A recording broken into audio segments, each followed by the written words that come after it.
Tanzia imwe ya kuolela ene muyo wa mathoa ma mauta munini wa President Kithure Kindiki esa kana serikali ni yolile kutoa mauta kana VAT kuma kilungu cha 16 yolwa yana nginya kilungu cha 8 yolwa yana Kindiki esa kana kisanga kicha mauta ni cha ndio ndhe na ti Kenya yoka aiwe Tanzia yoka ya kusia kieti maandamano hindi ni kwisila metalatala Susan Kavilino kuelesia Fire.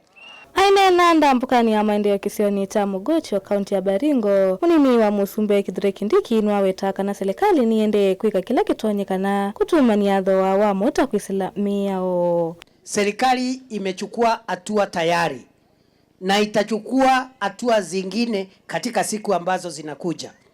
Already tumeanza kuona mabadiliko kwa sababu bila mafuta ilipanda.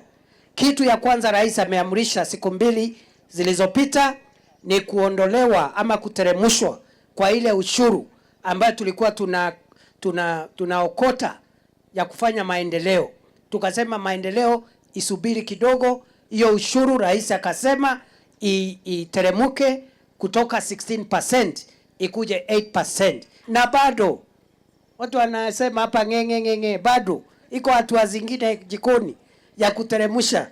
Ile ilikuwa imetangazwa sijui 206 sasa imefika 197 na bado iko hatua zingine tunachukua hapa mbele. Tutadhibiti hiyo bei irudi mahali ilikuwa ndio wananchi wasiumie maneno ya uchumi. Kindiki nwabuthisia muvango wa Kenya kutwaisia miatianio nundu wa kwambata kwa thwa wa mauta aiwetaka na maandamano ti usungio wa kutua aimenda enenthi meketikile kukengwa ni atongoi. The solution of the hike in the fuel prices of the world is not in demonstrations. Even if you demonstrate, that price cannot change. The solution is in policy interventions by the government of Kenya to make the prices stable and reasonable for the people of Kenya.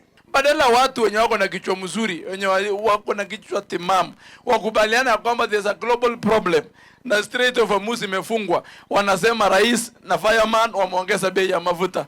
Wewe nikuulize wewe wa Munyoro na hiyo hati yako. Si wewe wewe ni mwanaume na wewe ni msema kweli. Si uchukue rungu na panga uende Strait of Hormuz, ufungulie mameli, ilete mafuta. Tuaje kuwa tunahangaika hapa mambo ya mafuta na unajua penye imefungwa. Maundu ni mautiti Kindiki nwabuthisia ndongo isia uli aiwetaka na mota wa serikali mena utuika wa kiutiti na kwa oyu makwetie kuthukuma mwene nthi na maendeleo alamekite ni mumakane na unyivanini wa mwaka twendete. Musi to distract, tuko busy. We are very busy. Tunataka tuandike men at work. Siku ya siasa inakuja next year. Tukutane hapo mbele my friend.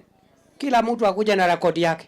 Akifika hapa Emening aseme siku ile alikuwa na kiti kubwa kama hii ya fireman. Aliletea watu ya Mogotio nini? Hao watu wadogo wametukuta kwa siasa, wametuacha kwa siasa. Halafu wanaturingia hapa, mtu anazunguka tu mahali moja hapo anapiga kelele sijui nini. Mambo ya siasa sisi ndio mafundi. Ngilivoti ya Bilingwa Mauvo nita wa Susan Kavili.